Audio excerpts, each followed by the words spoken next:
them not favouring Lando when it seemed he was the only credible title challenger earlier in the season. Can they afford to be even-handed when Max Verstappen maybe is uncontested at his team as number one? This is more than just the numbers. This is momentum. This is winning a psychological battle that would be so important to him. I still think we were, considering Max went off the track. Normally, if you defend your position, in that case, I was ahead. I kept my position because he needed to give it back. Lando Norris going through on the brakes, or can Verstappen hang on to it? He keeps his foot in. They both go off the road. It's been a week since we found out that Red Bull would swap Liam Lawson Japanese Grand Prix, but new revelations have emerged, and it's been Suzuka. We've heard from Max Verstappen for the first time about a change that he's clearly unhappy with, and from... This wasn't a comeback. This wasn't domination. This was Max Verstappen doing what Max Verstappen does. Ferrari had a very strong run at the end of last season. Mercedes, in the correct conditions, were also very strong, and Max with Red Bull also had their strong races towards the end of the season. Lando Norris has a big opportunity here. He's currently losing points to Max Verstappen in the championship, looking to change all of that. The top two contenders for the championship of the world. Turning pressure into perfection while McLaren melted under the spotlight. They had two cars, one clear shot, and every advantage you could ask for, but they still found a way to lose. I think overall, yeah, it was quite a tough race. I didn't expect it to be that tough. Till the end, some good battles with Lando out there, hard battles but fair, and it definitely was a lot of fun. Max didn't outpace them. He outsmarted them, and McLaren handed him the win on a silver platter. Let's break down how they messed up Suzuka. Coming into Japan, McLaren was flying. The car was on rails through Sector 1, quick in the slow corners and stable at high speed. In every practice session, they looked sharp. Lando was dialed in from the first lap, and Oscar had that quiet confidence you only see when a driver knows he's got something special under him. Red Bull? Not so much. Verstappen was fuming on Friday. He called the RB21 undrivable, said it was all over the place in practice, and even hinted that the team had taken the wrong direction with setup. He looked frustrated and for once vulnerable. The noise around Red Bull was loud. From car issues to drama off track, they did not roll into Suzuka looking like the favorites. On the other hand, McLaren had everything going for them. The fastest car on the grid, two drivers in form, and a 2 versus 1 advantage against Verstappen. This wasn't just a chance to win the race. It was a chance to take control of the championship. The paddock knew it. The fans knew it. Even Christian Horner knew it. McLaren had the upper hand. All they had to do was not mess it up. But this is Formula One. And in Formula One, advantage means nothing if you do not use it. Suzuka is a driver's circuit, one where confidence matters more than horsepower. And all weekend, it looked like McLaren was ready to pounce. Then qualifying happened. Then race day happened. And the team that had everything going for them found a way to walk away with nothing. They brought a gun to a knife fight and still lost. Just when McLaren had everything lined up, Max Verstappen reminded everyone why he is the problem. Saturday was supposed to be McLaren's day. The car looked planted all weekend, and both drivers had shown top 3 pace across every sector. But when the pressure hit and the track started cooling, it was Verstappen who delivered a lap people are still talking about. Fernando Alonso called it one of the best qualifying laps he has ever seen. Coming from a guy with more race starts than anyone in history, that is not just flattery. That is a warning. Suzuka is a proper old-school track. Narrow margins, high-speed corners, and zero forgiveness. It is the kind of place where drivers make the difference. And Verstappen made all of it. His lap was on the edge from start to finish. There were moments when it looked like he was going to run wide or lock up, but somehow he pulled it back every single time. Turn 13, the entry to Spoon should not have worked, but it did. The final chicane looked like a disaster in the making, but he hit every apex and found time where others were losing it. This was not about Red Bull building a better car. This was about Verstappen dragging a tricky machine right to the top. Even Christian Horner admitted it, calling the lap perfection. The car was not the fastest, but Verstappen was. Now, look at McLaren. Both Norris and Piastri admitted they left time on the table. The conditions caught them out. The setup was not quite right. The tires were colder than expected. Tiny details, sure, but in Formula One, that is all it takes. They had the car, but they could not put it all together. Verstappen did. He wrung everything out of the RB21 and parked it on the pole. One shot, one lap, no mistakes. That is what champions do. And just like that, the tide had started to turn.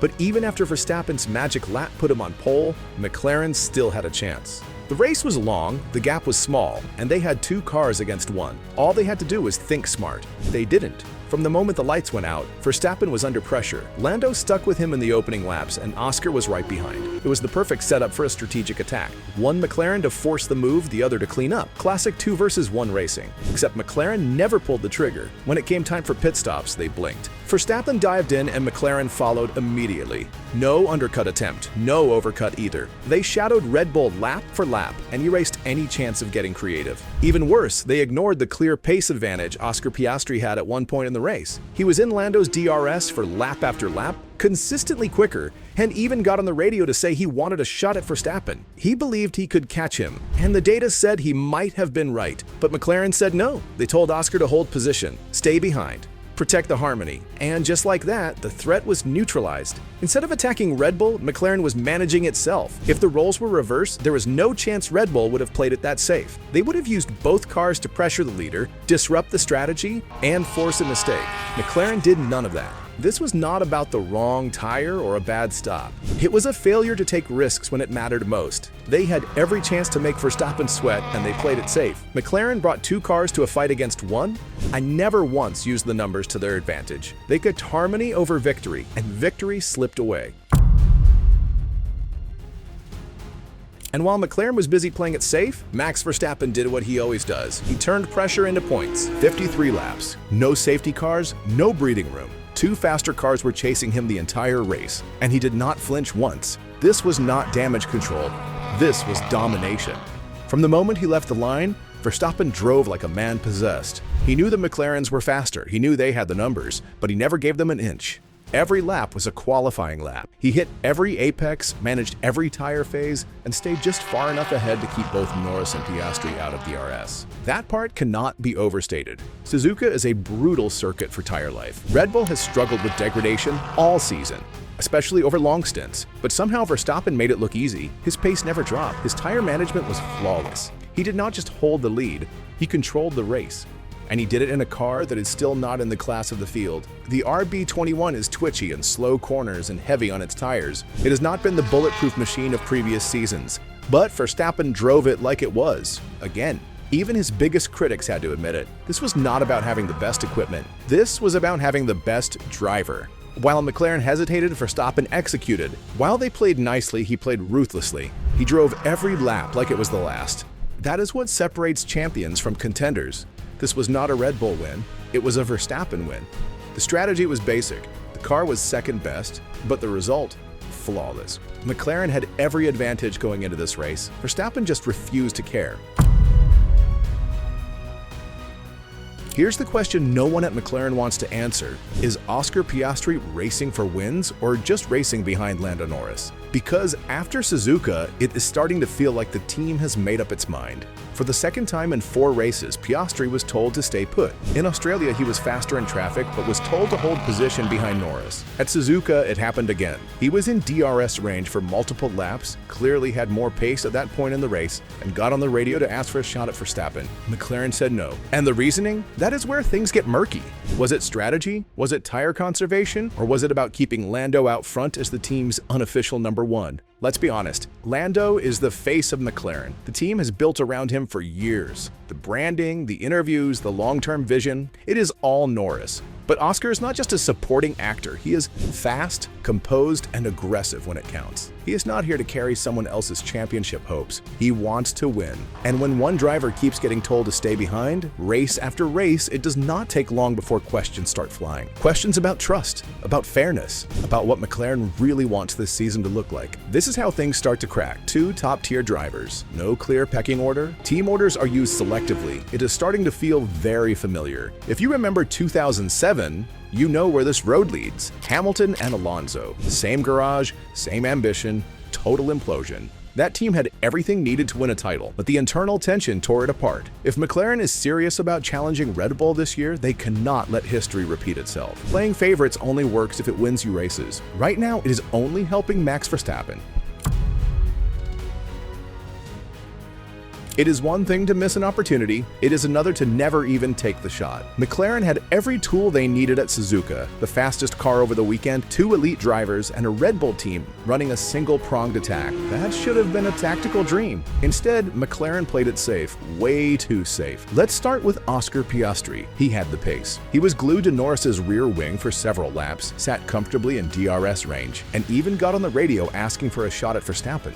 That was the moment. McLaren could have flipped the cars, let Oscar attack, and if it did not work out, they had the option to switch them back.